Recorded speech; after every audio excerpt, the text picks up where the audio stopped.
Okay, everybody. Hello. Welcome to the presentation. Thank you so much for being here. Let me turn that down. Hello. Yeah. How you do? A shout out to you. I'm a shout out to you. Hopefully you guys are having a fantastic day wherever you are in this brutal. It's cold here in the United States. I tell you what, by God, at least where I am, it is. All right, everybody. I'm Bishop Long, and happy Friday to you wherever you are. Hopefully you're having a good Friday. It is a Paranormal Friday. That's what we're talking about. Paranormal Friday. Whoop. I forgot to push that button there. No, it wasn't completely on. Well, hello there, Australia. Hello there, everybody. But before we get into our presentation, Mr. Producer, roll that footage, please.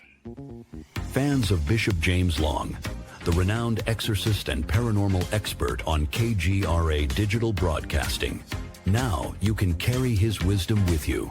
Our Bishop James Long collection features blessed apparel such as St. Benedict hats and tees, as well as home items to protect and inspire. Elevate your spiritual journey. Go to kgradb.com/shop and discover the Bishop James Long merch today. So don't forget, 100% of the profits that would go to me, we're donating to the MKS Kids Foundation. So, and make sure you head on over yonder. I mean, why not? They have some great products. They have some St. Michael. They have St. Benedict items. So make sure you pick those up. Again, all the profits would go, that's going to me, we're donating to the MKS. Now, if you want to go to my website, you certainly can do so. That is Bishop James Long, L-O-N-G, and follow it up with a .com. I want to remind you that I do have a brand new book out. There it is, 260 pages. It is a paranormal investigating training manual. It's a lot of work. I also have the 7 Archangel books. It is available now. So that is ready to go. So both have been published. So I encourage you to go to my site, Bishop James Long, follow that up with a .com, scroll down, and you'll see both books that are available. Thank you, Chad. 100% of the profits from both books are going to the MKS Kids Foundation. Again, it's my book. It's my work. I have every right to do whatever I want to with the money because it's my work. Just like any other author that would write a book, it would go in their bank account. As a community, we, meaning all of us, we're telling people about the books so that the more books that we sell, the more money the MKS Kids Foundation makes. So why not? You're doing a great cause. You're helping children who are orphaned children who would not have anything to eat. And so there you go. I think that's a wonderful thing to do. So again, Bishop James Long, follow it up with a .com, scroll down to the middle, and there you go. And then, of course, the church's site, and that's USOCC. And you follow that with a .org. Okay, so make sure you head on over there. Tonight at 10 p.m. Eastern Standard Time, don't forget, everybody, we do have our night prayer coming up, USOCC. And you follow that up with a .org. Corrupt, not a man of God. Well, Brian, I'm glad that I don't get my validation from you. See, my validation doesn't come from trolls who troll clergy on a Friday night. Obviously, someone maybe doesn't have a movie theater around you or something. Go watch a movie. I mean, how about that? Whew. I mean, seriously, of all things you could do, really, you're trolling clergy on a Friday night? That is sad. There's no life there. That's like, boy, woohoo. It's cool, yeah. All right, yeah, but tonight we're going to, Ryan the Legend. Ryan the Legend was blocked. Well, Ryan, you are not the legend. You're the Ryan the blocked. Your legend just went down just like that. Well, they go to God, they go to heaven, Kay, of course. All right, tonight, everybody, it is Paranormal Friday Nights. Paranormal Friday Night, that is our presentation for this evening. And hopefully you're ready to hear about the Appalachian Trails. Yes. Yeah, Liz. Yeah. Yeah, today's a special day. It's, we celebrate Our Lady of Guadalupe. And that's a phenomenal story, by the way. That in of itself is rather mysterious. A lot of people don't know about the story of Guadalupe, but there's a lot. And a lot of people consider this supernatural, and yeah, I think so. I think so too. I think she does. You missed your North Carolina mountain home. You don't know the story? Oh, I'll briefly tell, because it is supernatural related, technically. I mean, if you really want to focus. So today we celebrate Our Lady of Guadalupe. It really is. It's a phenomenal story. It's one of the most, I think, important Marian apparitions ever. It has significant, there's cultural and even societal impact. So what happened is in 1531, in December, there was a peasant man named Juan Diego, and he was walking near a hill, but it's near Mexico City, I believe. And he felt this profound joy and happiness, and he saw this radiant light that was appearing from him, and this lady appeared, and he said it was Mary, the mother of Jesus, and she was cloaked in a beautiful dress. He said she was radiating light. She identified herself as Mary. And so Mary asked Juan Diego to go to the bishop and ask for a church to be built on that hill where he saw her, and where they could be honored and venerated Jesus. And so Juan Diego obeyed, and he explained her request. And then when he returned to the bishop, he was dismissed. The bishop said, no, it's ridiculous. So Mary then told Juan Diego to pick some flowers from the hill, flowers that were out of season. They were not supposed to grow there. So Juan Diego opened his tilma, which is a cloak, to show the bishop the flowers. And then an astonishing thing appeared, the image of Mary that was imprinted on the fabric of his tilma. And by the way, the image is now known as the Virgin of Guadalupe. It's venerated as a sacred symbol of faith in the Mexican identity and really all over the world. So the bishop and many others also witnessed this miracle. It sparked a huge movement of faith and devotion. And so it really is, it's a beautiful story. So that's why we respect Our Lady. And I absolutely believe that Guadalupe was a legitimate miracle.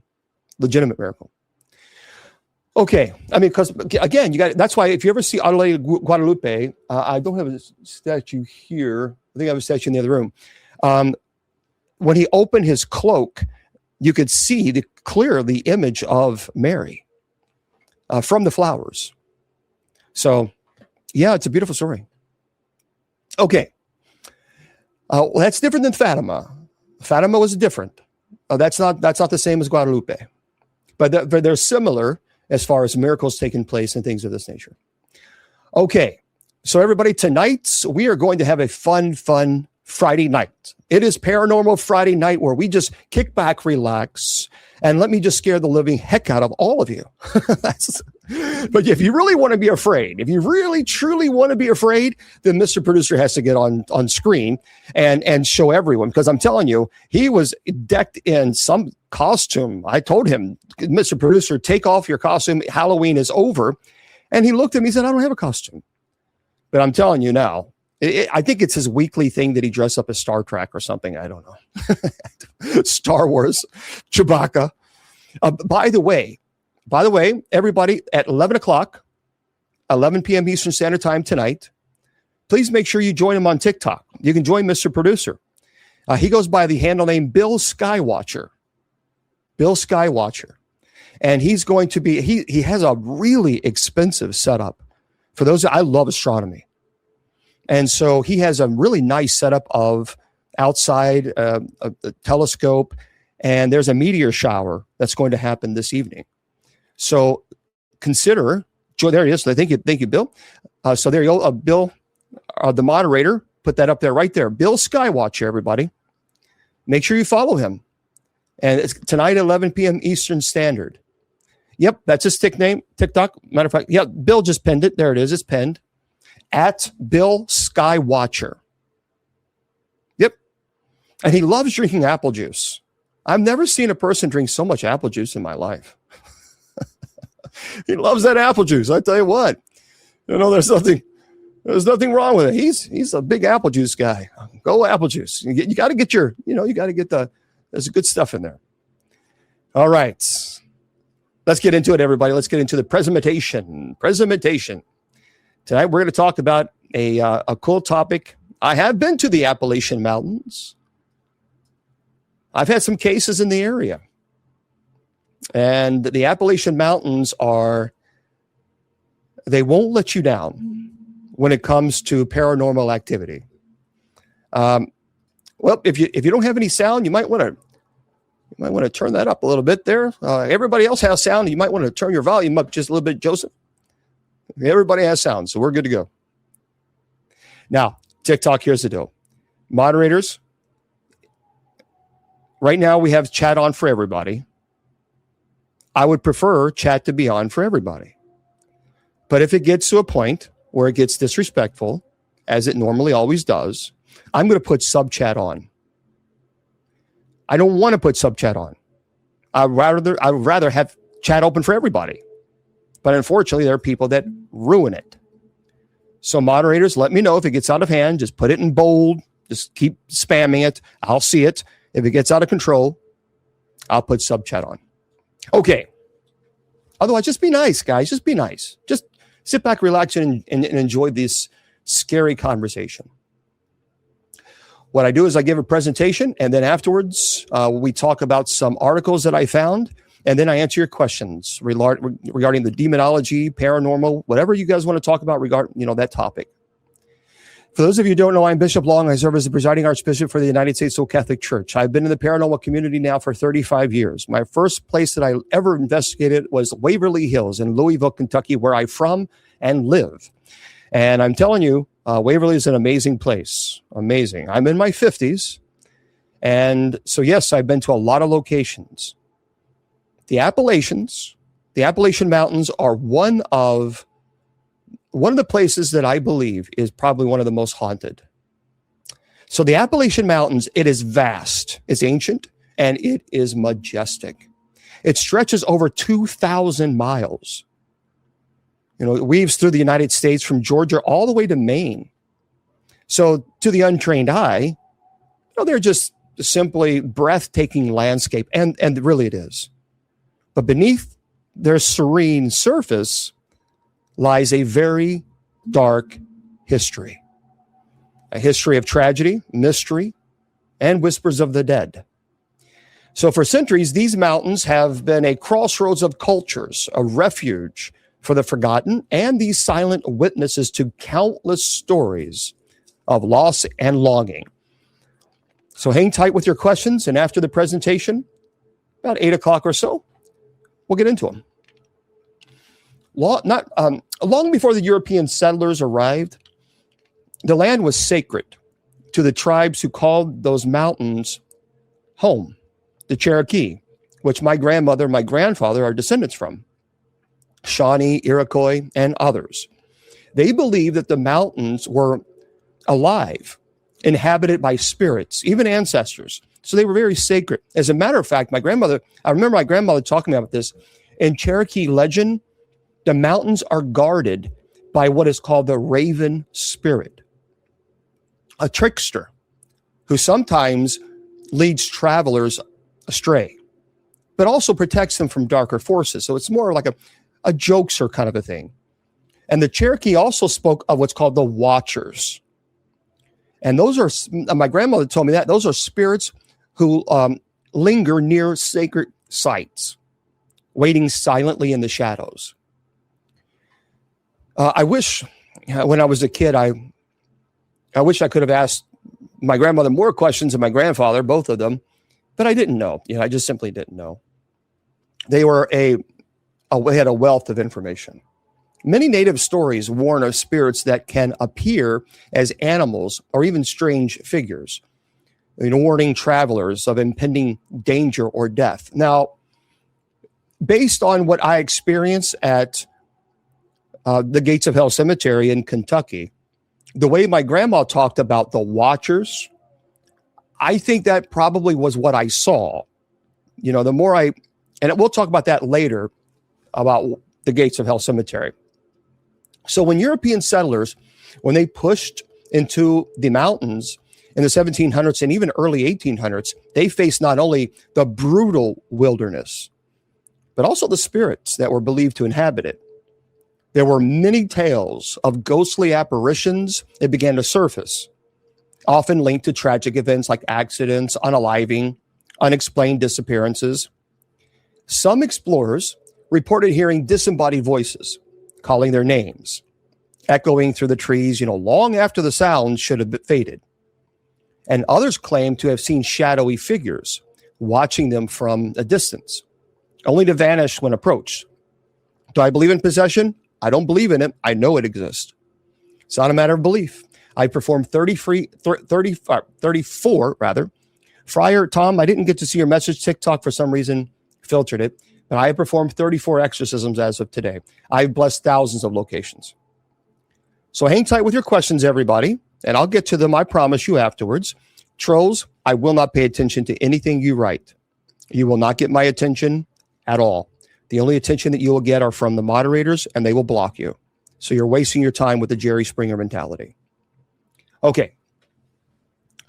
The trails themselves, they became haunted corridors of mystery. Many pioneers and explorers who ventured into the mountains, well, thank you very much. Thank you. They never returned. And their disappearances fueled local legends. And there are stories of hikers who vanished into thin air, leaving behind only their belongings. Some people reported strange footprints that led nowhere. Now, one infamous case is that of the lost pioneers. This is a crazy case of the early 1800s. It was a group of settlers. Then they were seeking new land. They set out on what was supposed to be a routine trek. Days later, their supplies were found completely abandoned. No signs of the travelers. And when search parties combed the area, they reported hearing distant cries and seeing fleeting shadows. And over the centuries, of course, certain figures have become recurring symbols of the mountain's haunted reputation. And one of the most famous is the Lady in White. Now, I've had some paranormal investigating friends of mine that have worked cases in the Appalachian Mountains, and they swear that they have seen the Lady in White. They were driving the car down a dark road, down one of the mountains, no lights except for their headlights, and a woman, they could see her, but she seemed, it seemed off. They kept telling me it just seemed off. Long black hair, a white gown, no shoes. And when they pulled, they asked, what's your name? Do you need some help? Can we give you a lift? She wouldn't even acknowledge them. Wouldn't acknowledge. So they went a little bit further, right out of their sight. When they went down the hill and they stopped, they said, you know what, let's back up. She might need some help. They backed up slowly. Nothing. And there was no way, they said there was no way for this woman, she couldn't have ran up the hill because it was too steep. And, when they didn't go that far from her, that as soon as she left the rear view mirrors, they said, you know what, let's turn around. So they did. So there's no way she could have ran up that hill that fast. There's no way. So now a lot of people are saying it's freezing on TikTok. Is it freezing? Okay, good here. Okay. Yeah, it might be a TikTok issue. Okay, so, all right. Now everybody is saying good. Okay. So hopefully we're not, it might be just your connection. So people see, they say they see this lady in white, the spectral woman dressed in flowing garments, seen wandering near old trail markers, abandoned cabins, walking down the hill. And witnesses describe her as sometimes even crying. And in some stories, she's believed to be the spirit of a young woman betrayed and unalived by her lover. And her restless soul, some people argue, is trapped in an endless search for justice. Perhaps the most terrifying encounters involve shadowy, humanoid figures. There are some people say in the Appalachian Mountains, they see tall, faceless, featureless shapes that seem to flicker in the corner of your vision. And these entities are often described as shadow people or dark beings. Their appearances are accompanied by a bone-chilling cold, a sense of overwhelming dread, sometimes feeling of being watched. Now, many hikers, they have reported that these shadow figures seem to follow them, appearing suddenly at the edge of their vision, then vanishing when looked directly at them. Now, some say these entities are malevolent spirits feeding on fear, while others believe they are guardians or remnants of ancient spirits guarding a sacred ground.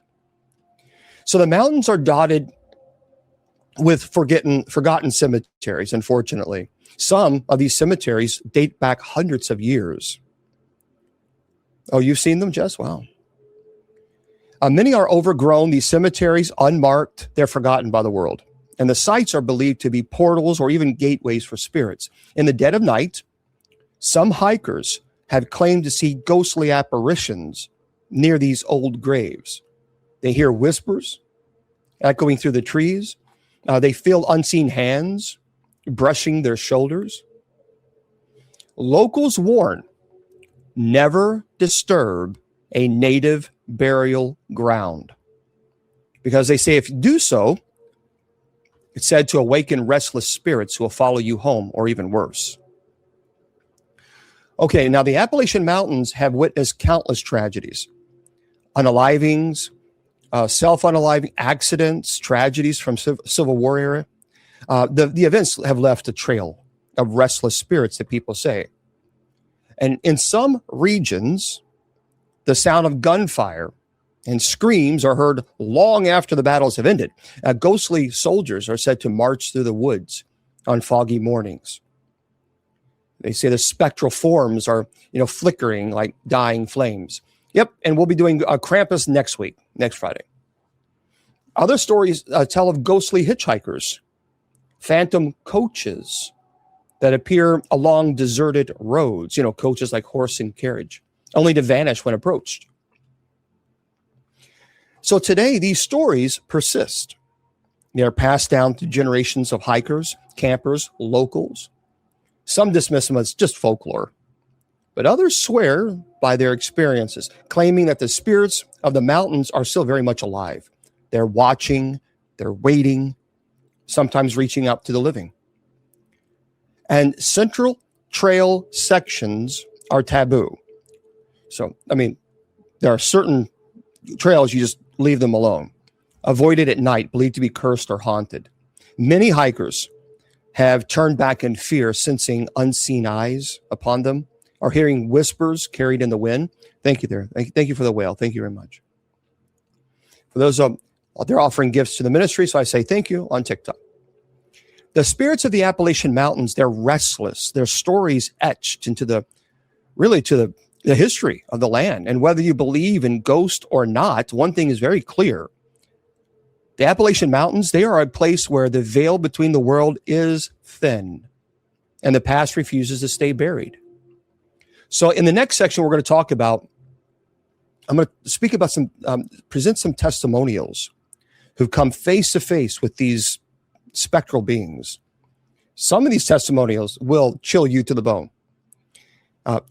Again, everyone, welcome. I appreciate you being here. I'm Bishop Long with the United States Old Catholic Church. We're talking about a presentation, the Appalachian Mountains, a little scary Paranormal Friday event for you. So throughout the years, and by the way, for those of you who don't know, I run the presentation on multiple platforms, this computer and this computer. So we run it on KGREDB radio as well, plus all the other social media platforms.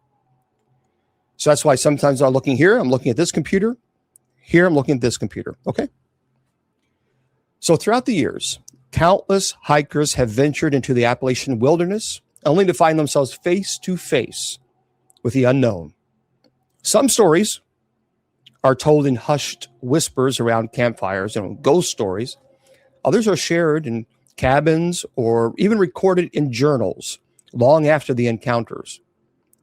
These are the stories that I'm going to present to you. They are real, they are terrifying, and they're unexplainable. The first testimony was from a vanishing hiker.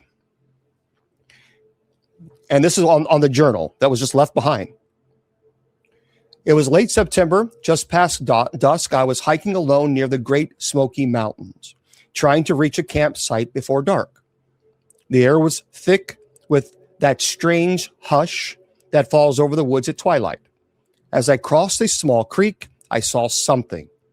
A figure in an old-fashioned clothing like the 1800s standing motionless among the trees. I called out, "Hello." There was no response. The figure did not move.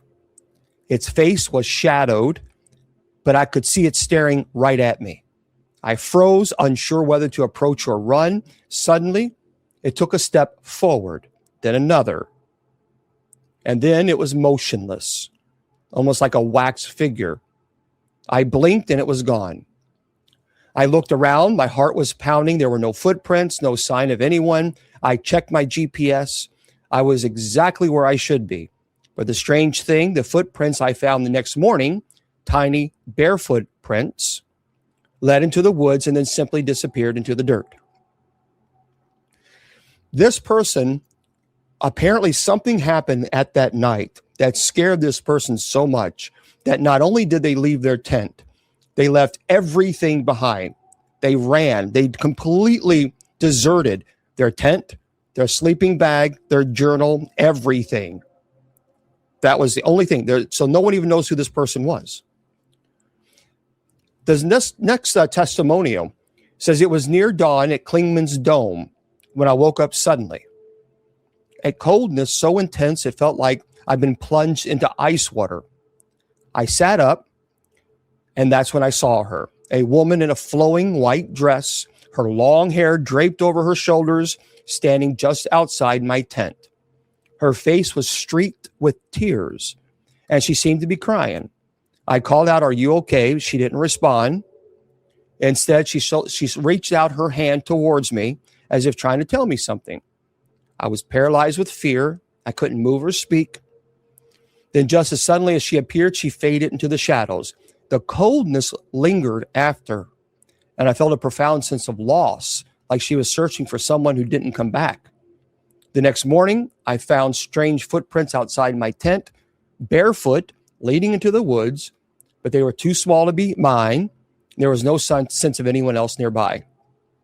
That was from an individual that contacted me and told me their story. What I do is when I do presentations like this, I always put out like little feelers on particular groups. Have you have any experience with the Appalachian Mountains? If you do, please send me an email. And I get slammed with emails. And a lot of this information, these testimonials, are people who contact me. So many of this is from their own emails. Another email that I received said, I often hike the Appalachian Trail alone, especially during the early mornings or late evenings. Hello. But one particular day, something changed. I was on a narrow section of trail, a dense forest on both sides of me. The sun, I could see through the trees, and I felt a chill. He said, like my skin was prickled. And then I saw it, a tall, shadowy figure just beyond the trees, standing still and watching me. Its form was humanoid, but formless, like a black silhouette flickering in and out of view. The email said I froze, heart racing, trying to convince myself it was just my imagination. But then the figure moved just a little, and I could feel that it was watching right through me. I felt an overwhelming sense of dread, like I was being scrutinized by something ancient. I stared at it for what it was like forever, and then I turned to walk away. When I looked back, it was gone. But I could still feel its presence lingering, cold and heavy. For weeks afterward, I kept seeing fleeting shadows in the corner of my eye. I couldn't shake the feeling I was being watched by something that didn't belong in this world. That's crazy. Some of these emails that I received are quite that's it is interesting. Paranormal activity generates cold temperatures, but not always cold. So there have been cases, in possession cases, where the temperature can plummet, and then also the temperature can increase dramatically. These are all parlor tricks. The parlor tricks, for the whole purpose, is to scare and frighten you.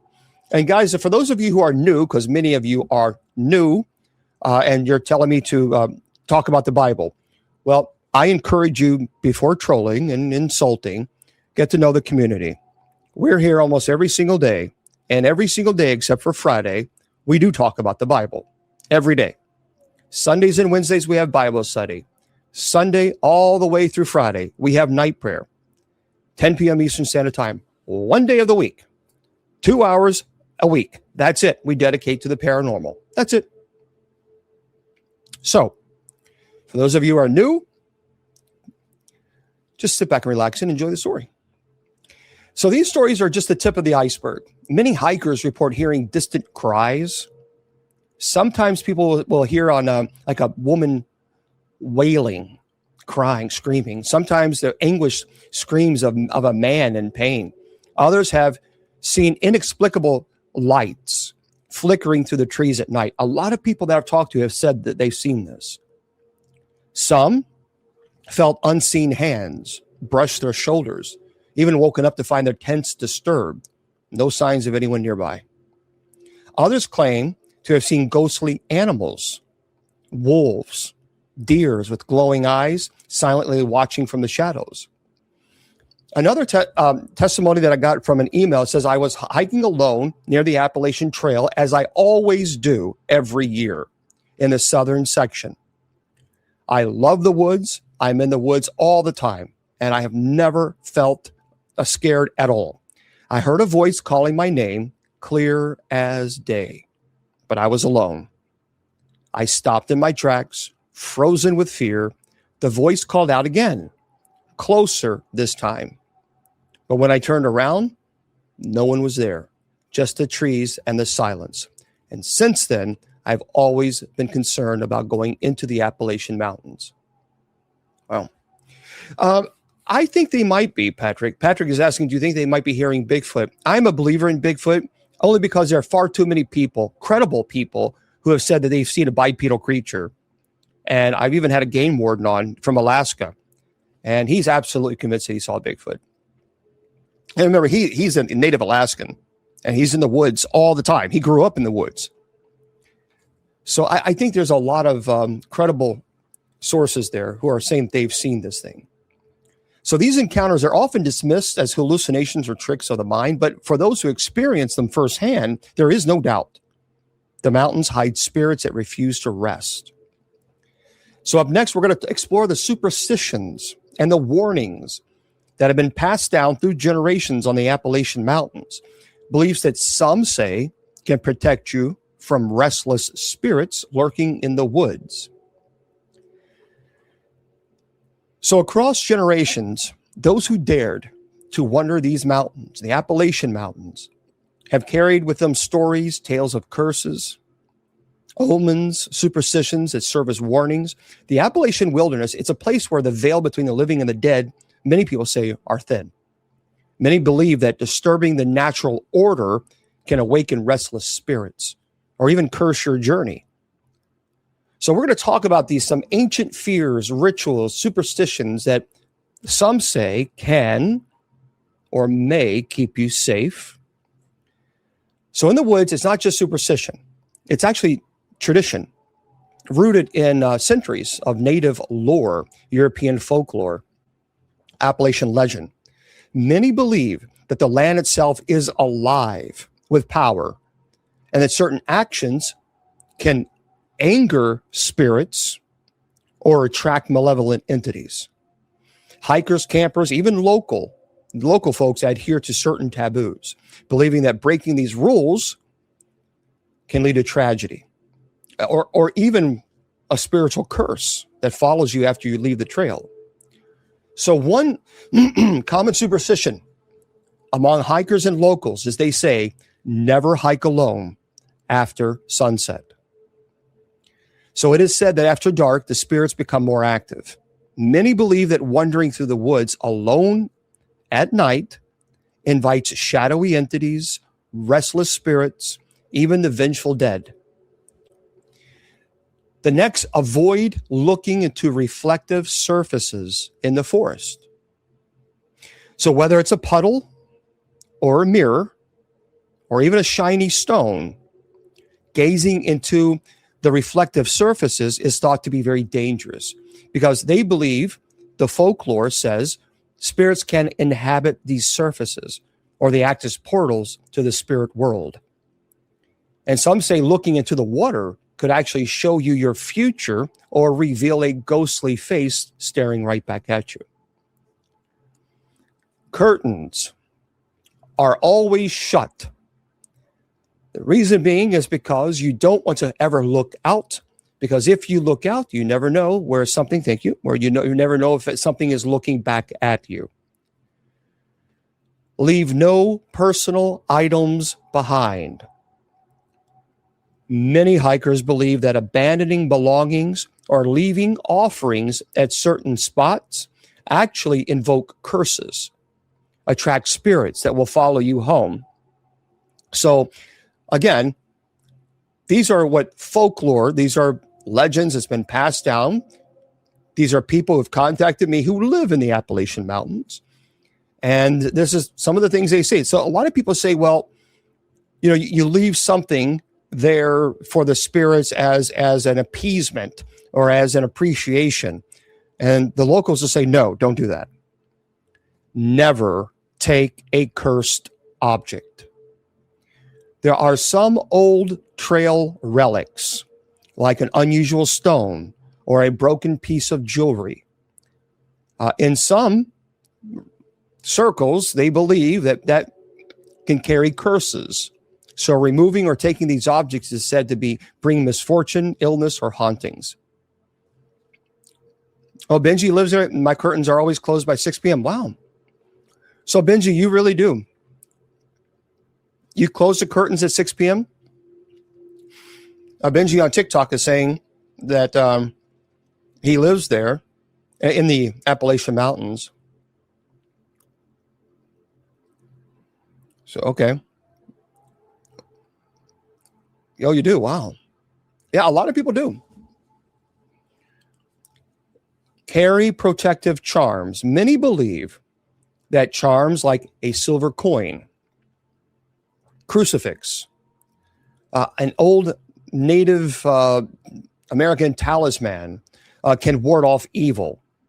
Some hikers carry small bundles of herbs or stones as protection. Now, I want to talk about cursed trails and places that with dark reputations in the Appalachian Mountains. First is the Devil's Path. That's in New York. One of the most notorious trails in the Appalachian Mountain Range, the Devil's Path, is said to be cursed. Hikers have reported sudden, violent storms appearing out of nowhere, even on clear days. Some claim that the trail itself is a portal, a place where the devil itself walks among mortals. And legend says that anyone who ventures too far off the trail or provokes these spirits may find themselves lost forever, caught in a web of darkness and despair. I want to make this clear to everybody. I've not been to many of these locations. I'm here to tell you what the locals say about this particular trail. You can agree or you can disagree. That's fine. What I'm doing is expressing what locals have told me. Like, for example, in Tennessee, some folks told me about the Clingman's Dome. So at dusk, at dawn and dusk, actually, they said ghostly apparitions and strange lights, they're often seen, flickering near the observation tower. And some say that native spirits still haunt that sacred site and that disturbing the land will awaken their wrath. Oh, you been there? That's Clingman's Dome. Never been there. The next is there's an old abandoned campsite. It peppers the trails. Many warn against camping too close to them. So campers who do not ignore these or who ignore these warnings report waking up in the middle of the night to strange noises, seeing shadowy figures lurking just outside their tents. Now, in Georgia, there is a trail called the Blood Trail. So if you guys have been there, let me know. You've been in Cleveland, you can see miles. Oh, very cool. So local legend speaks of a trail where a series of unalivings occurred in the 1800s. Some say that walking this trail at night can cause inexplicable bleeding or visions of bloody past. Many who have hiked there claim to feel a very heavy, oppressive presence and hear ghostly screams echoing through the trees. And that is the Blood Trail of Georgia. Yeah, some of these, what was so fascinating is to hear the stories. Right.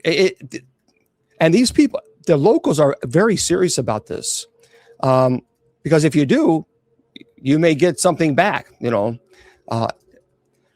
we're going to talk about the whistling thing in just a second.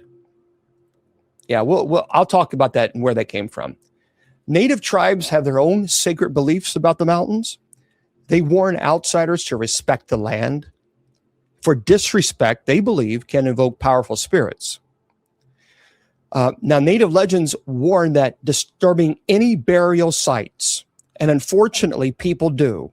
What they'll do is they'll go to this Appalachian Mountains, they'll go on the trail, they'll find these Native American burial sites, and they will take a stone with them. Do not do this. First of all, why would you? It's a form of desecration. Leave it alone. It is a sacred site. Many trails are considered portals or sacred pathways that should be only traveled during certain times. Now, in Native American legend, the folklore there believe that small tokens like tobacco, shells, or stones, they are permissible to be left at sacred sites to appease spirits, to ensure safe passage, but never take anything from them. Unfortunately, people don't.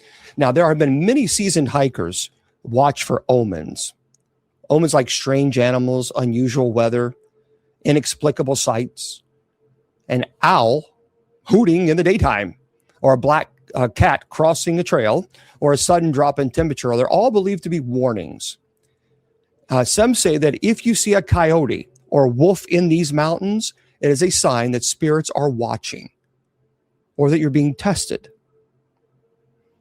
Now, in the haunting mountains of the Appalachians, superstitions are more than old wives' tale. They are warnings that are etched in the very land itself. Respect the land. Heed the signs. Perhaps you might avoid awakening something that's best left undisturbed. But the mountain's curses are timeless, and some say they never truly fail. So we're going to talk about some other topics. I'm going to briefly mention about the whistling. A lot of people know about the whistling and don't whistle in the Appalachian Mountains, but they don't know why, in fact, that happens. Well, it's considered bad luck because there's local legends and superstitions there. Is there scientific basis that prove that if you whistle? No, obviously not. But it is widespread and it is believed. So in the Appalachian folklore, whistling is sometimes associated with summoning spirits or spirits of the mountain. And people believe that whistling could attract or even disturb spirits, causing mischief or harm. So the stories are often caution travelers to keep quiet, avoid whistling, especially at night. Again, you don't have to agree with this or say, well, that makes sense. The point is, it's folklore, it's legend. And I think that's what's so special about this is we're trying to teach.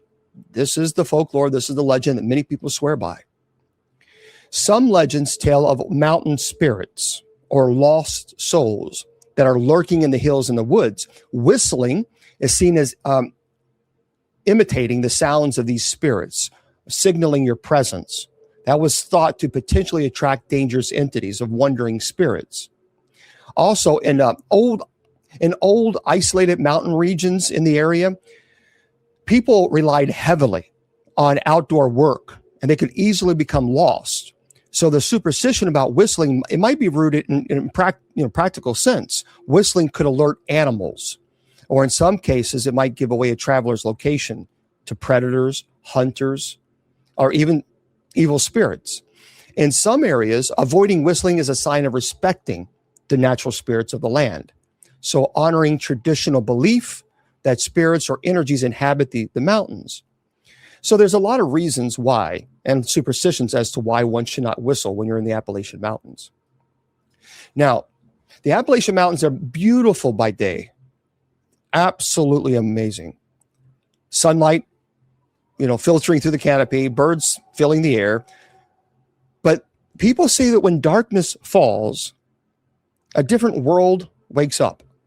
And many hikers believe that the spirits on the mountains become more active at night. Silent watchers, waiting in the shadows, eager to reveal themselves. Many hikers will not hike at night.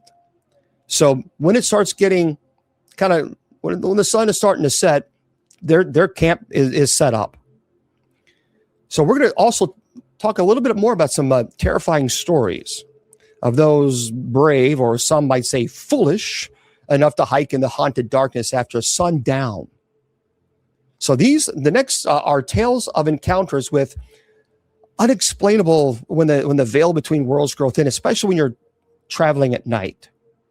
Some hikers choose night hikes for the solitude, the thrill of adventure, because they believe that the spirits are less active during the day.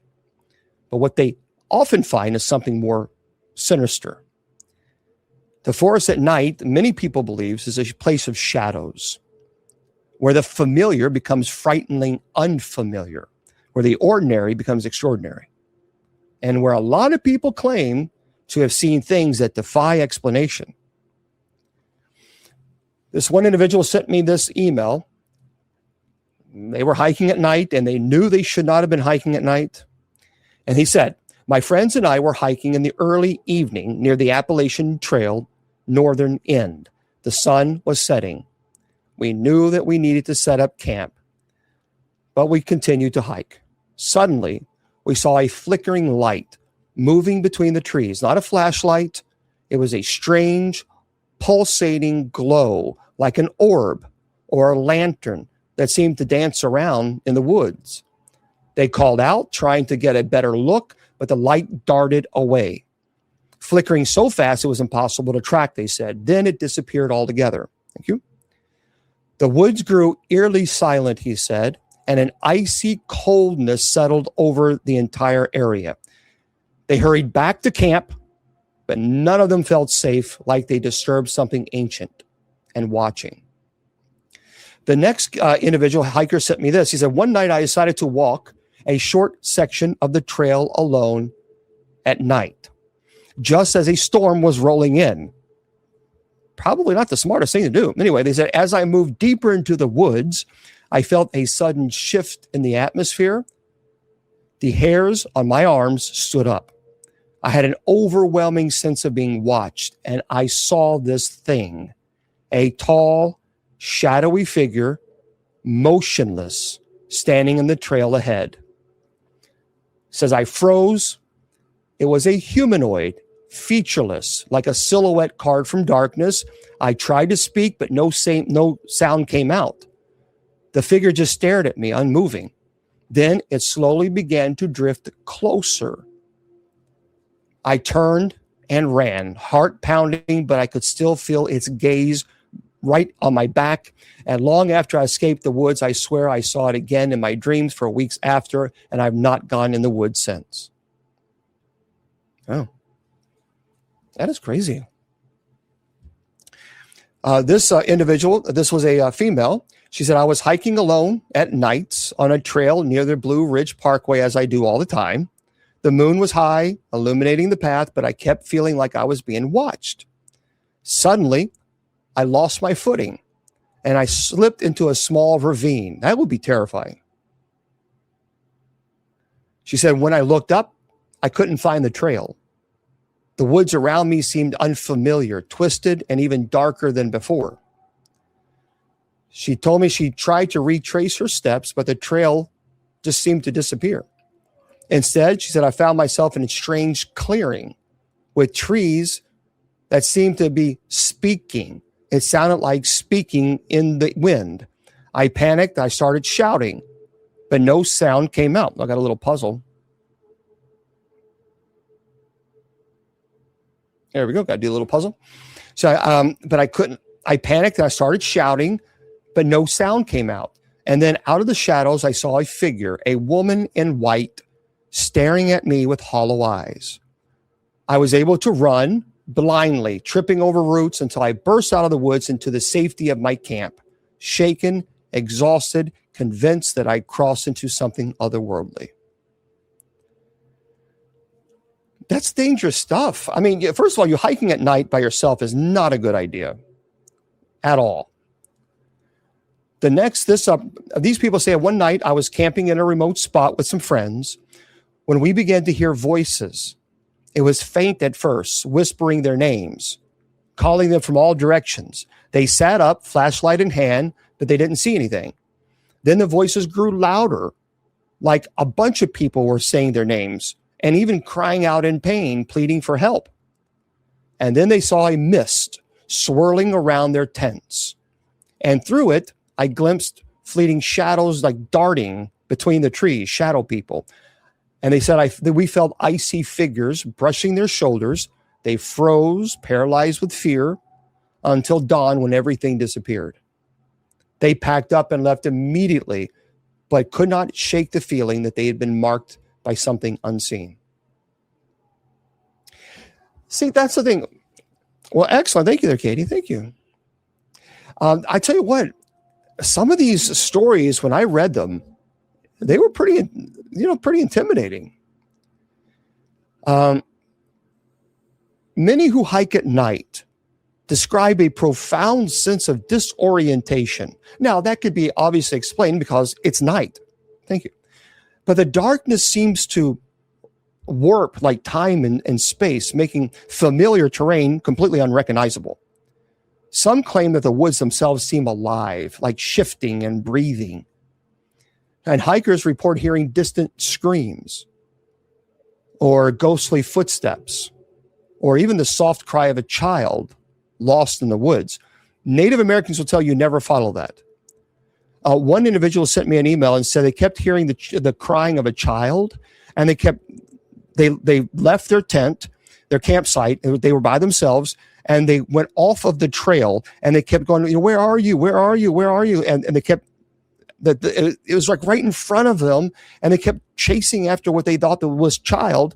Had they not stopped at that very moment, they would have went right off a cliff. The cliff was like 3 feet in front of them. And they stopped, and they looked down. There was this massive cliff they saw. A lot of people say that they will experience that. Some even speak of seeing like spectral lights darting through the trees, resembling lanterns or orbs, moving with a purpose, perhaps guiding or even tormenting those. So, yeah, it's pretty fascinating, isn't it? It could be demons. Yeah, it's just there's so much folklore. There's so much legend in these. There's so much that we don't know. But here's what we do know. We know that there are a lot of people experiencing these activities. And by the way, for those of you just joining us, don't forget, next week we're going to talk about Krampus. Krampus is next week. So now, one of the most chilling aspects of 21, I just talked about that. Yeah, it's a legend because it says you can interfere or get you can get noticed by spirits. One of the most chilling aspects of night hiking in the mountains is the phenomenon of hikers who simply disappear. They set out at dusk only to vanish without traces. Campsites found completely abandoned. Gear still packed, but no sign of them. Yep, 34. Now, in the next section, the mountains hold secrets in the darkness, spirits that thrive in the night, shadows that dance beyond our reach. So next, we're going to discuss what can you do? What rituals and protections people believe that might keep you from these nightmarish encounters. But remember, sometimes the best choice is to turn back before the darkness consumes you. Okay. So again, for those of you just joining us, I'm Bishop Long. I take questions after I do the presentation because I have tremendous amount of work that I put in this lecture for you guys to learn about the Appalachian Mountains. And then after it's over, we can talk about demons and possession and the paranormal. But until then, we're having a presentation on the Appalachian Mountains. Okay, so questions after the presentation. If you find yourself drawn to the haunted trails of the Appalachian, oh, Claudia, you can't be a nice person. Imagine that on TikTok. Just be kind. So whether you go there for adventure, curiosity, desperation, remember this: the mountains are just more than rugged terrain. They are sacred. Native Americans believe they are alive. They are haunted by restless spirits that do not take kindly to intrusion. Many who have dared to walk these paths after dark have paid a very heavy price. Many people say that the spirits are patient, ancient, and unforgiving. To survive, you must respect their domain. So we're going to share some of the warnings, the rituals, the secrets that might keep you safe, according to legend. 1, never hike alone, especially after sunset. That is one of the most important rules. Spirits are believed to be more active at night, according to legend, and lone travelers are the easiest targets. So the old timers will always tell you, always hike with at least one companion. Keep your group close. If you sense something is wrong, leave immediately. Don't wait to investigate. 2nd, as I mentioned earlier, respect sacred land and old cemeteries. Most haunted spots are sacred native sites or old burial grounds. Do not disturb those places. Leave offerings if you wish, again, tobacco, shells, small tokens, to appease the spirits, but don't take anything. Next, avoid looking into reflective surfaces, as we talked about, after dark.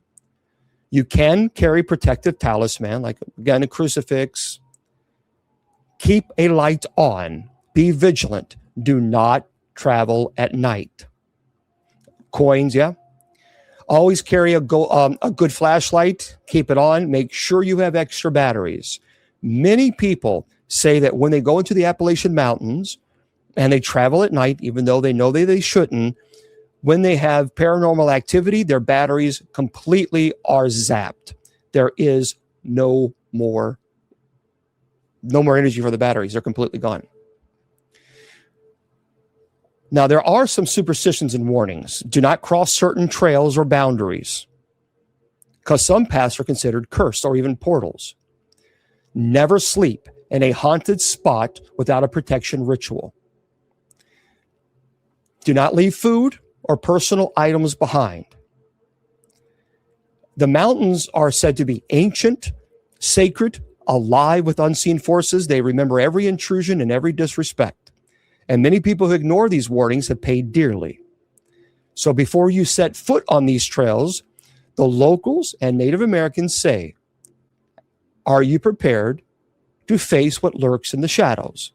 Are you respectful enough to leave these spirits alone? Because if you're not, be warned, the mountains do not forget, and they do not forgive. Now, we have journeyed deep into the heart of the Appalachian Mountains.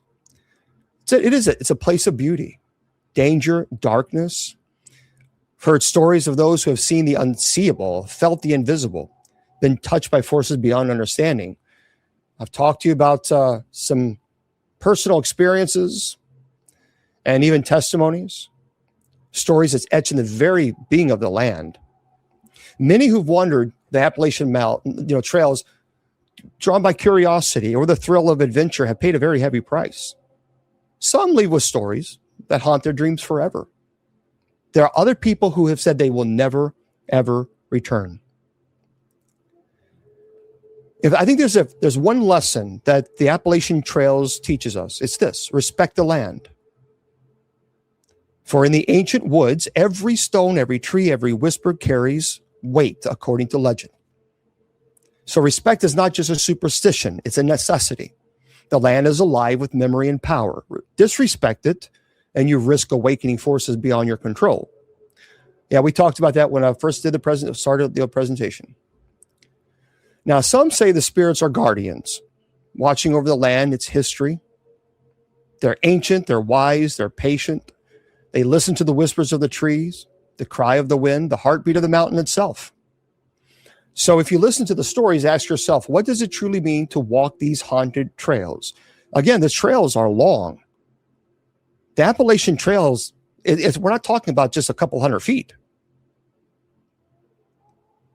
The mountains have a way of reminding us, sometimes softly, sometimes violently, that they are alive with memories, with spirits, that stories refuse to fade. I want to share just a few things here before we go, because some of them are pretty crazy. There was one individual who had a paranormal team, and they decided to go to the Appalachian Mountains. It was close to the Smoky Mountains. Oh, I'm not leaving yet. I'm just getting ready to close out this presentation. But they went to the Smoky Mountains in the Appalachian Trails because they wanted to investigate an ancient burial site. They were in the belief that it was all nonsense and that all these folklore and all the Native American legends and all this other stuff was just fairy tale. They ended up going to a Native American site that was a cemetery. There were stones that were clearly placed for certain reasons. They decided to take these stones. We are a human being safe place. Everyone is welcome here. The only people that are not welcome here are trolls and people who judge others. And so what they did is they took these stones and they threw them in the woods, making a mockery of it, laughing at it, because they were Native Americans. And they thought it was all funny and all fun and games. The leader of this paranormal group, who urged these people to take these stones and throw them, began having seizures. Never had seizures ever in their life before. Never. They said they began to smell something burning before it happened, and this person went into a full seizure. Thankfully, they were able to get this individual to help to the hospital, but there was no explanation. There was no history of seizures whatsoever, never. But the moment, I just find it interesting, the moment he ordered them to take the stones and throw it, because he's making fun of these people, the Native Americans, because they're pagans and all this other stuff. As soon as he told them to do that, he went into a seizure. But needless to say, they quit immediately. They're no longer part of the paranormal team, and they never go to these locations like this and make fun again. Nice, not, and you should not, ever. That is completely disrespectful. All right, everybody. For those of you just joining in, I'm Bishop Long. I appreciate you all being here. And we were doing a presentation on the Appalachian Mountains. And in a moment, we'll take your questions and just have a little conversation. And never mock. Yeah, never mock. Don't forget, for those of you who are watching on all the other social media platforms, on KGRADB and all the other, so you can go to the website, KGRAD as in dog, B as in bicycle.com. And you can go there and make sure you pick up those items, click on the shop link and click my name. For those of you who didn't see it, there it is. Fans of Bishop James Long, the renowned exorcist and paranormal expert on KGRA Digital Broadcasting. Now you can carry his wisdom with you. Our Bishop James Long collection features blessed apparel such as St. Benedict hats and tees, as well as home items to protect and inspire. Elevate your spiritual journey. Go to kgradb.com/shop and discover the Bishop James Long merch today. My site, you can certainly do so. I have a brand new book out. It is the Paranormal Investigating Training Manual, 260 pages. I also have these 7 Archangels books. That's done too. If you go to my site, Bishop James Long, follow it up with a .com. Scroll down to in the middle there, and you'll see the 2 books. 100% of the profits for both books, they are going to the MKS Kids Foundation. It is an orphanage that we are partnering with as a community, and we're helping them raise money. So I think that's beautiful. Okay? I don't know about that, Carlos. Good. Let's talk about this, and then we'll get to your questions. This was an article that I saw the other day about Alexandra Demetria, and I wanted to present this to you guys. Thank you. The Appalachian tunnels. Now, a lot of people don't know about this. It has been rumored that some quite unusual creatures have escaped from a secret underground experimental lab, and they roam around the Appalachian Trail. They seem to be similar to humans, but very different from them. It is rumored that by the locals, that their home is mostly the secret underground tunnels along the trail. Such tunnels have indeed been found in the face of remnants of an old military base in the Blue Ridge Summit. So thank you very much. Thank you. So make sure you just stay away from the tunnels. Also, there is a legend that for hundreds of years, there has been a creature that looks similar to a dog. It has been scaring off both people and animals coming across his way. And while the so-called snarly yow isn't actually doing anything, the terror of seeing him is causing incidents. The hikers are forced to take another more difficult route on the Appalachian Trail because this dog is blocking the easier path. Of course, we have to talk about the Bell Witch. So the story of the Bell Witch begins around the beginning of the 19th century in the village of Adams, Tennessee. John and Lucy Bell decided to settle in a new home in Adams. They had 2 daughters, and for quite a while, the family had a peaceful life in the village. And years later, however, they began experiencing strange noises and paranormal activity in their house. Many curious people came to meet with a ghost hunting the Bell family, which was claimed to be a witch whose goal was to unalive John Bell. However, once the man passed away, in a very strange circumstance, by the way, the ghosts of the witch did not disappear, continued to hunt his daughters.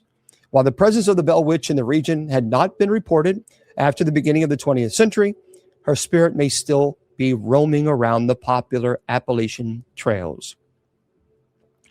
Bigfoot.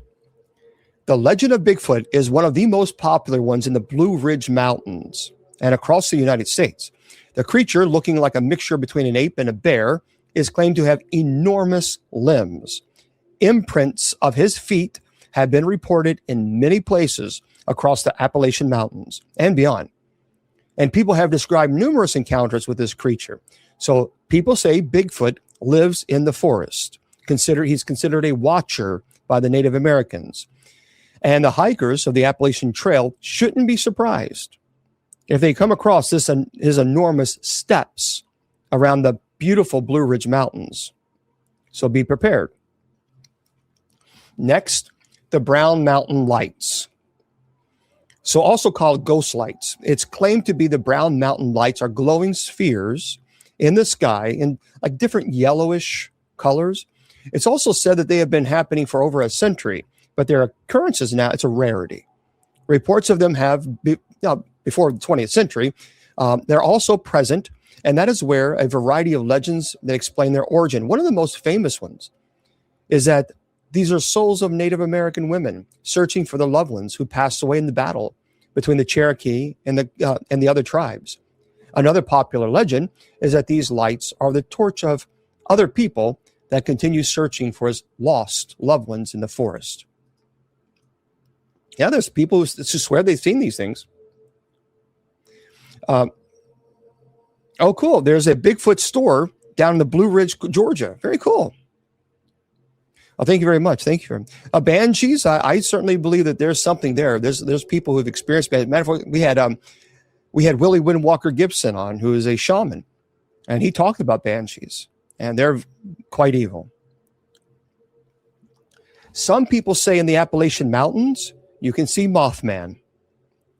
So the Mothman, it's a large red-eyed creature in human form with enormous wings, was first and last reported to be seen in the 60s in the village of Point Pleasant, West Virginia. His first encounter was with 2 couples during the drive across the village who claimed to have seen a large flying creature behind their car. And the event was followed by other reports of the Mothman, who was also found guilty of the collapse of the Silver Bridge in 1967. Even though the creature has not been spotted since the 60s, the legend of it lives, and the story is still popular among hikers of the Appalachian Trail. Now, this was, I spoke to a couple of people who live in the Appalachian Mountains who've been there for a while. They have told me they have seen these people. These are the moon-eyed people. He's doing okay. His wife isn't doing so well. So the moon-eyed people claim to be the first European settlers. Long before Christopher Columbus discovered America, the moon-eyed people were told to be inhabitants of the Smoky Mountains before the Cherokee tribe. And Native American legends describe them as short, blue-eyed people with fair skin and hair who became active at night, just like animals. And it has been rumored that they have been unable to see during the day, and that is why life in their cave settlement was centered around night activity.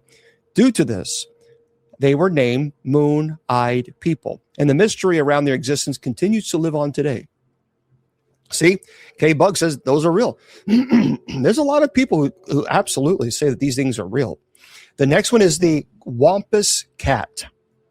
Representing another forest half-animal, half-human creature, the legendary Wampus cat derives from the Native American tribe, the Cherokee story. It's said that the Wampus cat came into existence when a Native American woman was expelled from the tribe. And having been cursed for witnessing forbidden rituals and walking across her village, she hid under thick fur and became one with it, becoming the Wampus cat. It's a popular belief that this half woman, half cat creature still hunts the Appalachian Mountains. A couple more. The Flatwood Monster. Another monster claimed to have come into existence in the 50s is the Flatwoods Monster. It was reported to have been seen in Braxton County, West Virginia by elementary schoolboys, a woman, the mother of two of them, and a 17-year-old National Guard. And following a strange burning light in the sky, the group found their way to the woods where the creature was reported to have been seen levitating. And their story, one of the most first ones to be connected with UFOs, made it to the national news at that time. Years later, the Flatwood Monster still has not been forgotten by locals around the Appalachian Mountains. And the Pierce Pond Ghost. This is a tranquil fishing area along the beautiful Appalachian Trail. The Pierce Pond has often been connected with dark, eerie figures that appear at night and scares off hikers and fishermen. The first one to have encountered with such a creature happened to be a night camper on the lake, which had come for fishing. And having been scared to his bones, he never returned again to the lake. But the rumors of paranormal activity on the pond still haunt the Appalachian Trails today. Yeah, a lot of people have told me about this pond, and I thought, my goodness, this is there's a lot of people know about this pond. The locals will not go there at night. No, they will not. So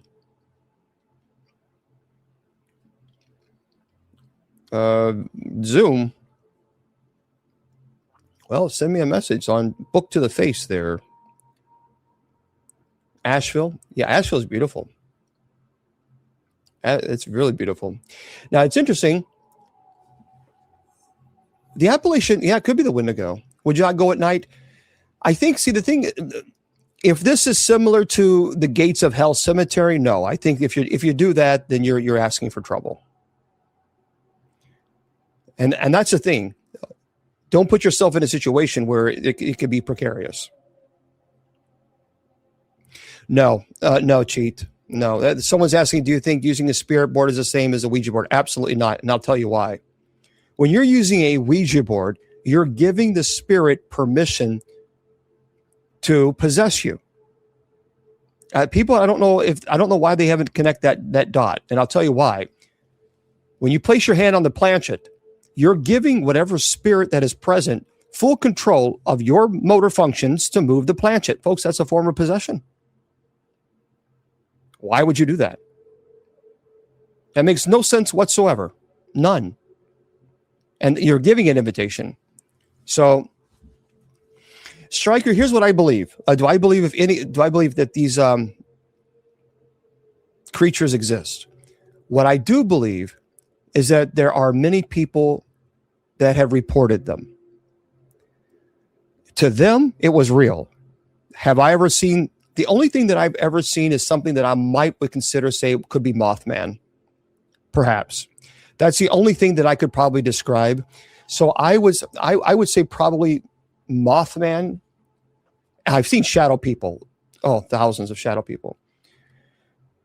But that one creature at the gates of Hell Cemetery, I would say Mothman, probably, that I saw. So, like, if you're using equipment to document, well, you have to document, especially if you're working with cases with me. Okay. You see, again, yeah, look, here's the deal. You're not, when you're using like digital recorders, you're not giving the spirit or anything there to control you, to manipulate you, to possess you. A Ouija board, you are. And that's why you should never, ever give any spirit permission to use your body to do anything, unless it's the Holy Spirit. Yeah, Carlos. Okay. I'm gonna tell a couple of these stories, and then we're going to stop. This is a young couple was hiking on the, well, we're going to stop and I'll answer your questions. A young couple was hiking on the Appalachian Trail in the southern part of Virginia when experienced something they could not explain. While they were asleep in their tent one night, they suddenly woke up to the sound of rustling and odd noises coming from outside their tent. The man went out to investigate and managed to scare off some figures he saw lurking around. He almost chased after them, but decided against it. The next night, they made camp with their backs to a cliff in order to be prepared. They both slept with weapons next to them, and sure enough, the figures returned. Once the man announced they were armed, the figures retreated. The next day, the couple hustled to get out of there, and around midday, they rounded a corner and saw a silhouette of a figure standing in the distance, watching them from afar. They quickly were able to get off the trail back to civilization. But the whole time they said they were being watched. This other story that was reported in 1988, a man was hiking along the trail when he underwent an awful experience, perhaps more frightening than a ghostly encounter. He was hiking on the trail when he noticed a bright light coming from the forest next to him. And not wanting to bother anyone, he didn't investigate, but set up camp somewhere close by. He woke up in the middle of the night to find a man standing over his hammock. Thank you very much. Thank you. Standing over his hammock. And startled, the man quickly fled and yelled to unseen people that the hiker was awake. And the hiker was terrified, quickly packed it up and much in distance and ran. And a few days of nonstop hiking finally allowed the hiker to relax a bit. But that night, he was sleeping in the hammock when suddenly he was cut down, wrapped up, dragged away. He was beaten mercilessly, and while the people shouted at one another as they were preparing something, and luckily the hiker was able to cut through the hammock and escaped. Even though he made it back to civilization, police inquiries into finding the people who did this came back with nothing. And this was actually a police report. Now, children usually make everything creepier, and that's what makes this man's tale even more frightening. So by his account, he was backpacking along the Appalachian Trail with a few people when something bizarre happened. He and his group woke up one morning to find their campsite surrounded by a thick mist. As they were packing up, they started to hear children's laughter coming from all around them. Once they were about done packing up, a group of children, led by one parent, walked out of the mist and started to walk past the group. The kids asked the backpackers where they were going. Someone responded that they were hiking the Appalachian Trail. And the kids started to laugh, and one of them said, "This isn't the Appalachian Trail," and kept walking. Throughout the day, the campers could hear the children giggle all around them. That's kind of crazy. And the Spearfinger legend originates from the Cherokee Indians, has been used to scare children for years. She is a witch-like hag who is said to be able to take on a persona of a sweet old grandmother. She lurks around the highest peaks of the Smoky Mountains, keeping a special eye out for children who have wandered away from their parents. She likes to prey on their fear, telling them that she will help find their parents, but slowly sings them to sleep. And once the child is sleeping, Spearfinger will use her fingers and do terrible things, which we're not going to say. Yeah, but there was so much. So many. As a matter of fact, in Dudleytown, Connecticut, Dudleytown, Connecticut has an ominous nickname, the Village of the Damned. It is called that because of its horrifying story. So it was founded by the descendants of Edmund Dudley, who was unalived by Henry VIII for treason, was said to have cursed land and cursed family. The Appalachian Trail runs right by it. So Dudleytown was built in the 18th century, was abandoned in the 19th century, leaving only ruins in its wake. No one knows for sure why it was abandoned, but some people believe it's because residents who stayed there soon went insane or unalived themselves after claiming they were possessed by demons.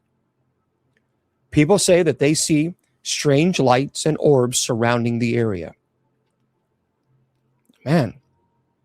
Also, in 2011, a man took a week off work to go hiking along the Appalachian Trail, but it turned into a frightening experience he would never forget. One night, he heard noises coming from the outside of his tent, but didn't bother to go outside to investigate. The following night, he was sitting around his campfire when suddenly he was shocked to see a man standing near his firewood. His hands and body were badly burnt, his face smoking. The man was too afraid to even move, and burnt figure just stared at him with vacant eyes before walking away. This scared the man beyond all reason. He quickly packed up and he left the area. While leaving the trail, he came across a recently burnt down house with a sheriff around it. The sheriff told the man that 4 days prior, the same day that the hiker started his trip, an entire family burned alive in the house. That's what the old sayers, the old timers say. Pretty crazy, isn't it? Yeah, I mean, some of these stories, it's like, I don't know if I want to. So, Skinwalker Ranch. I think there's something there. I've never been there. Oh yeah, of course, Stryker. I've never been to Skinwalker Ranch, but I think that there's some evidence that there's something there. And I do believe that a Bigfoot exists. And because there's far too many people talking about it. Far too many people. So please don't use caps. If you use caps, you're going to be muted. And I think they probably told you that. Okay. Yeah, a group campground.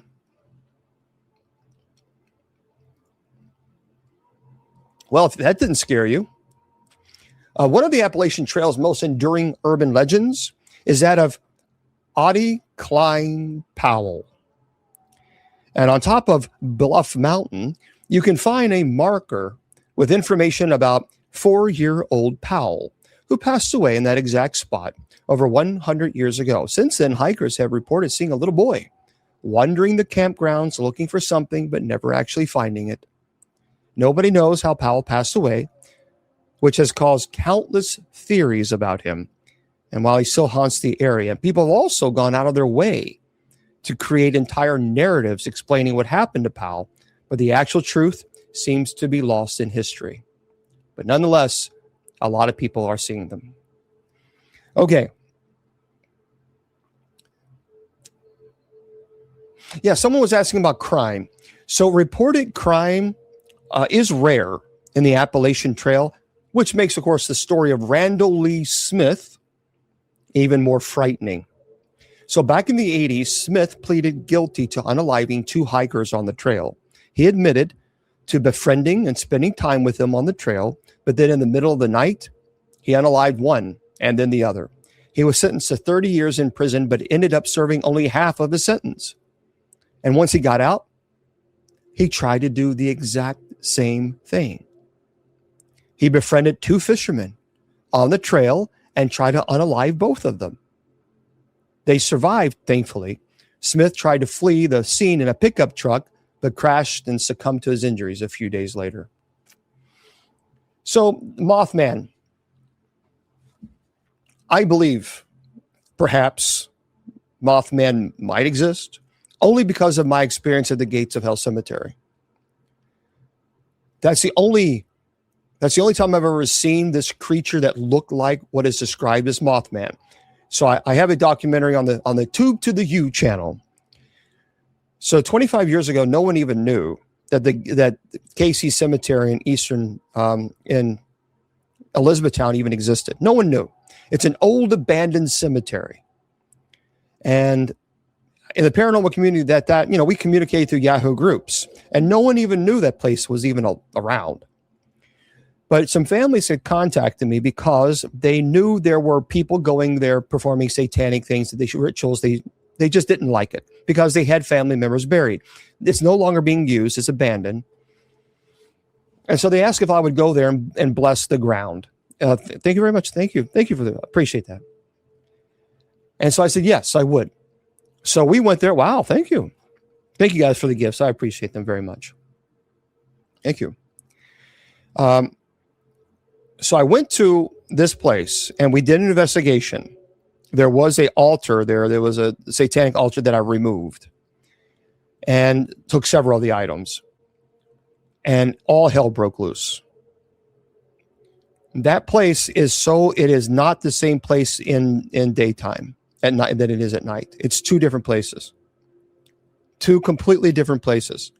When you go to Gates of Hell Cemetery, at night, it comes alive. As a matter of fact, I'm the one that named it the Gates of Hell because we were on the radio. It was an online radio at that time. Thank you it was a paranormal radio show. And this is for YouTube and all that other stuff and Facebook.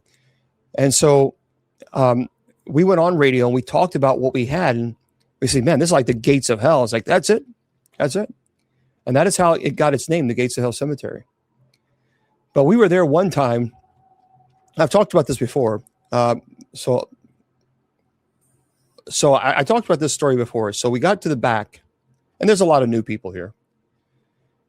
In the very back, there's a dead tree, a great big dead tree, and there's a fence. It's like a horseshoe fence around the cemetery, and there's caves and trees all over the place. And there's a path leading in, the same path leading out. And so we were in the very back by this tree. And we started, it was the middle of the summer, and obviously the crickets were going, but the wind started blowing the top of the trees. And the trees would just start swaying back and forth. But we didn't feel any of the wind where we were, which was kind of strange. And then once that started happening, the crickets, everything stopped. Everything stopped. No noise. And we started seeing shadow people. It was me and three other people. We started seeing shadow people darting in and out of behind trees. We originally thought it was locals. It was sort of like 5, 10, then 10 people, then 20 people. And I thought, okay, something's not right. Because what it was doing is like we were here, and it was like the shadow people were running back and forth, and here's the path going in and out. It was like it was blocking us in. And at that time, we didn't have what I needed to perform the minor rite of exorcism. We were just there to do investigation. And I said, it's time to go. We all felt it was time to go. Something's not right. So we went out, and there's a tree right in the front of the cemetery. We were about maybe 15 feet away from the tree. Our backs were toward the cemetery. Only one of the investigator had a flashlight. And this was the old flashlight with the big old D batteries. And we kept hearing it rattle. And we looked at the flashlight, and noticed that his face was pale. And we turned around to see what he was looking at. To this thing, I don't know what it was. Thank you very much. Thank you for the gifts. I don't know what it was. I know what I saw, but I don't know what it was. It was massive. Bishop David Price, God rest his soul, but he was there with us, and it was this gigantic, massive. It looked like a bat. It looked like a 10-foot bat. That's the only, with a long torso. We had the flashlight right on it. We could see everything. The claws, the eyes. I mean, the eyes were solid, like a fluorescent red, and looking right at us. The wings were out, spanning from tree to tree, and it was massive. It didn't make any noise, but we knew that if we stepped 1 inch closer, that was not going to be a good idea. And I've said, I wish somebody would. I even talked to some friends of mine that are police officers. I would love to do a show where we could do a lie detector. I don't know what this thing was. I know what I saw, but I can't define it. Was it Mothman? I don't know. But it was something. It was absolutely something. So, and when I got home, I took my dog Kylie out to the restroom, and there's a big old field out in front of my house, and so Kylie was doing her business, and there was this growl, and I've heard growls before. Oh, see, Simonese, you can't be nice. That's why you get muted. You can't be nice. Folks, if you're going to be trolling, you're going to be blocked. You won't get my attention. The Jerry Springer mentality doesn't work here. We're adults. You're trolling clergy on a Friday night. Seriously. Go watch Amazon Prime. Something. Anyway. And so we heard this. Yeah, be blessed. I heard this growl. Yep. I heard this growl. And I've heard growls before. And I grabbed Kylie and said, and she stopped. I mean, I said, nope, we're going in. So it was a pretty aggressive night, no question about it. So what I saw that night, I don't know. But we absolutely saw something, and well, yeah, I mean that's right, Hillary. You're trolling clergy on a Friday night online, and I think my life is boring.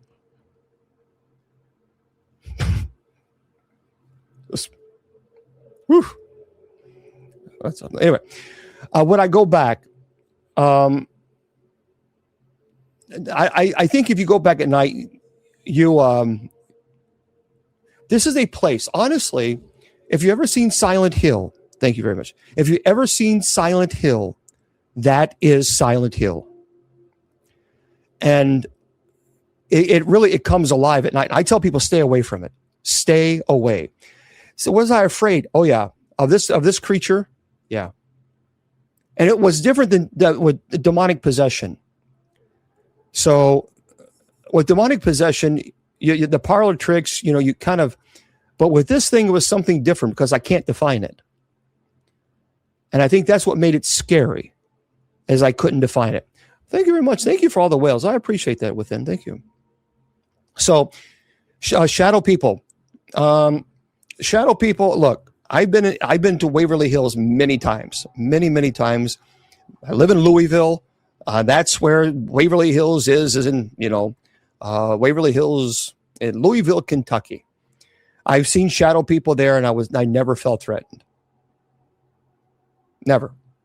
And then I've seen shadow people in locations that had demonic activity. It was very violent. So I can't say shadow people are only specifically this, because I've had experience with cases that were not violent versus cases that were. So, yeah, daytime is fine. Daytime, you don't feel threatened. It just feels like an old abandoned cemetery, but you definitely feel that it's just a different feeling. So, okay. Well, there's a lot of people being blocked tonight on TikTok. Do you not understand? I'm not paying attention to what you say. So I don't even know what you said. So that's what I don't understand. Excuse me. I'm gonna go slower.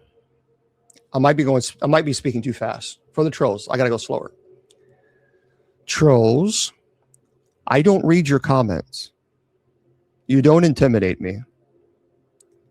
You're not going to make me angry. you will get no reaction from me at all. None. You'll be completely ignored. Completely ignored. Except by the moderators. They'll block you. So if you're wanting to get blocked, they'll be happy to oblige. But if you're wanting to get my attention, that really isn't the way to do it. Just be an adult. I know it's difficult for some. Just try. Okay. So I had to go slower. You know, you got to be kind. Okay. Can you answer me as if you're the only person asking a question? Christian, been confirmed, God, Jesus, how can we die? How on earth is there room? Can you answer me? I'm a Christian, been confirmed, God, Jesus, how can we die? How on earth is there room?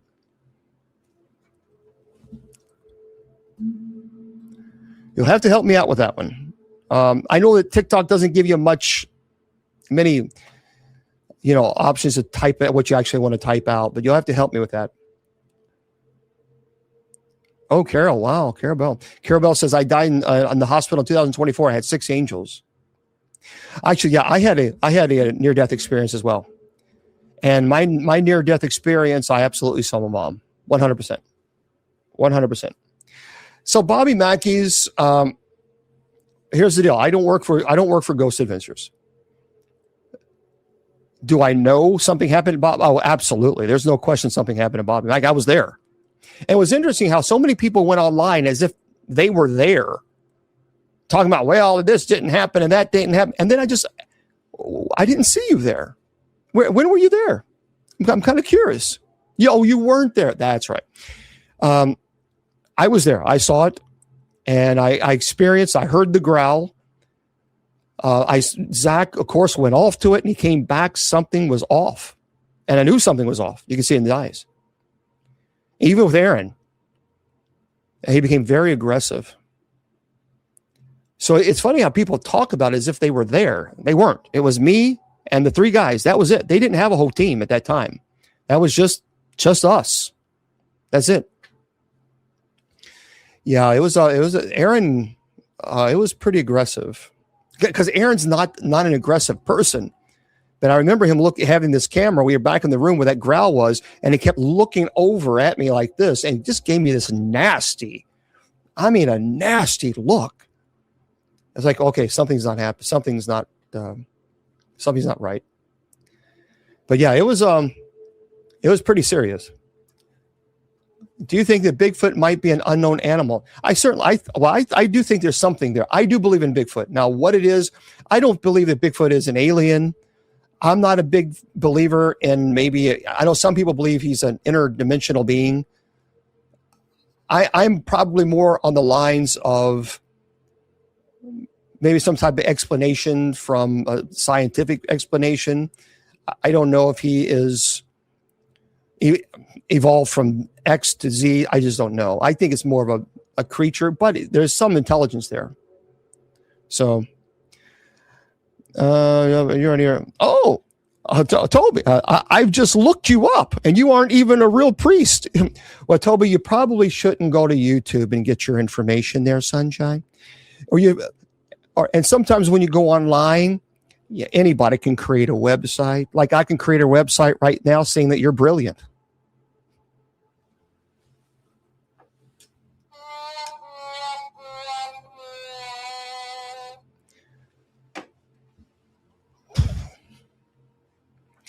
People want me to prove that demons exist. Look at the chat. Look at the chat on TikTok. If you think trolling is normal, then you're normalizing abnormal behavior. Trolling is demonic. I've said this before. You cannot have the Holy Spirit within you and troll another person at the same time. You can't. Trolling is purposely using your words to try to hurt another person. That is sadistic. By the way, serial killers do that. Serial killers are sadistic. The fact that people can say some of the nastiest, most god-awful things to another person and then put their head on a pillow at night and not give it a second thought, that is demonic.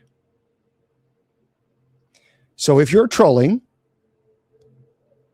you need to be fully aware that you are participating in demonic activity. And I would strongly encourage you to speak to your clergy member immediately for a deliverance. Because a person who has the Holy Spirit within them, they don't troll other people. Plain and simple. Okay. Good evening. Hello, hello, hello. And anyone who tries to defend trolling, well, you're part of the problem. You ever get to watch the video about the Navy SEAL encounter? I did not. No, Port, I did not. I didn't get to see that. Vicar, how many room up there in heaven? Because I'm born every day. Is Vicar, how many room up there in heaven? Oh, it's endless. And Casey, no, I don't think Casey was, I don't think he was legitimate. Not at all. You can go to usocc.org.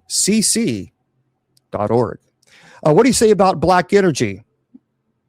Well, I mean, a lot of people refer to even as shadow people as black energy. But I've found that sometimes with shadow people, sometimes it's human spirits trying to manifest. And I've also seen shadow people that was demonic. So, any tips on finding a new church? Make sure, one, the pastor doesn't preach prosperity gospel. And two, they don't preach prosperity gospel. So very important. Certain presidents troll people on various platforms all day and most of the night. Amen. Amen, Doreen. Oh, amen. Why do you doubt? Because there are some things that he said that didn't, many things he said didn't come true. So, Missy, have I ever gotten scared? The first exorcism I was scared. Prosperity Gospel, Mr. Voice is, yep, we have mass here every Sunday at 6 p.m. We have Bible study Sundays and Wednesdays. We have night prayer at 10 p.m. Eastern Standard Time. Prosperity Gospel is when a preacher tells you that God will bless you in abundance. The more money you put in the collection plate, then the more God is going to bless you. That is heresy. That is not biblical. You can't buy God's blessings. God's blessings are free. God is not for sale. There's a lot of that nonsense going on today, telling you that, oh yeah, the more money you give, the more God's going to bless you. That is a lie. That is a lie. You can't buy God's blessings. He's not, like I said, he's not on sale. Not on sale. So anybody who preaches that, you need to leave them immediately, because the only thing that they're worshiping is money. That is it. Because God called me here. I studied for the Roman Catholic priesthood for 6 years, received my minor orders. In the last year when I was in graduate school, God called me to do this, and I didn't want to. I begged God to take it away. I said, God, I don't want to go to the old Catholic Church because I don't know how to start my own church, and how am I supposed to make a living? God continued to call me, and for 1 year, I ran away from that calling until a priest finally said, James, as God is calling you, you need to answer. And finally, I said, okay, God, if this is where you need me, then I will go. So within the Old Catholic Church, we receive no stipend, no salary, no housing allowance. We are working clergy. We pay for our own ministry out of our own pockets. So those of you that continue to attack me, do you not realize you're attacking the very source that called me here? That's stupid. That doesn't make a lot of sense. Not a lot of sense. And 800,000 follow. There you go, Paul. Thank you very much. Thank you. Thank you. Jess, I had a dream once. Yeah. So I would say yes, in dreams. So there we are. And now we're here. There we go. What's with some demons scratching someone? Okay, Susan, so there's also a term called dermatographia. So many times when people are sleeping or when they're unaware, subconsciously, they may scratch themselves, especially when they're asleep. And so that's an issue. So that's many cases, it's dermatographia. When people say, and an exorcist will know whether or not it's self-inflicted versus a demonic. And no, I'm not going to tell you. I won't tell you how. So anyway, Yeah, we don't have time now. So now, by the way, don't forget.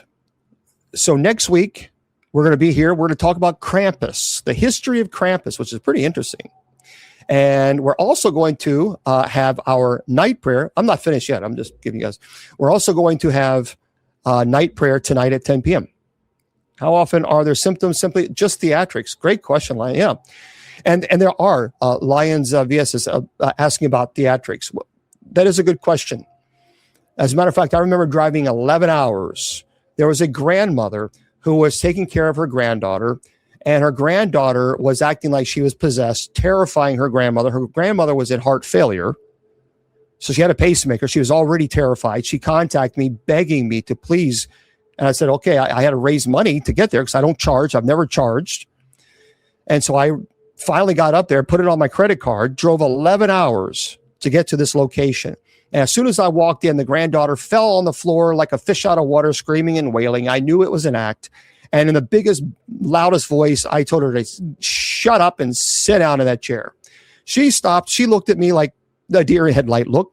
I said, you're not possessed and you should be ashamed of yourself. And I lectured her for an hour because she took 22 hours away from me that I could have helped another family that was legitimately dealing with an activity. And the only reason she behaved like this is because of her grandmother didn't buy her something. But when you walk into a location and a demon has, and a person that is possessed, they will have what's called retrocognition. Retrocognition is the ability to know your sins. Prognostication is the ability to know the future, or they will levitate. Or their body will have a contortion that's very unnatural. Or you will do tests and they will have no idea what you're doing, but the demon will. So there are clear indicators that an exorcist knows if a person is faking versus a person that has legitimate possession. For those of you listening to this on podcast, I say good night to you guys. Don't forget, everybody, again, at 10 p.m. Eastern Standard Time, we go live once again for our night prayer, and I am hoping that you all join us and stay with us. I'm going to make sure I upload this right now so we can have that.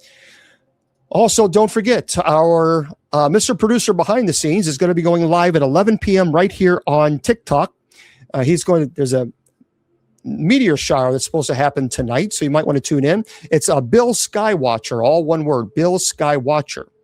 It's TikTok, I'm going to stay with you guys for a little bit longer. So Bill Skywatcher, all one word. Everybody else, I appreciate you being here. Don't forget, next week, we're going to have Krampus. And this Sunday, we have Bible study at 8 p.m. Eastern Standard Time and night prayer at 10 p.m. Until then, remember, my friends, your value does not decrease based on a troll's inability or refusal to see your worth. You're priceless, and don't let them tell you or convince you otherwise. We'll see you next week.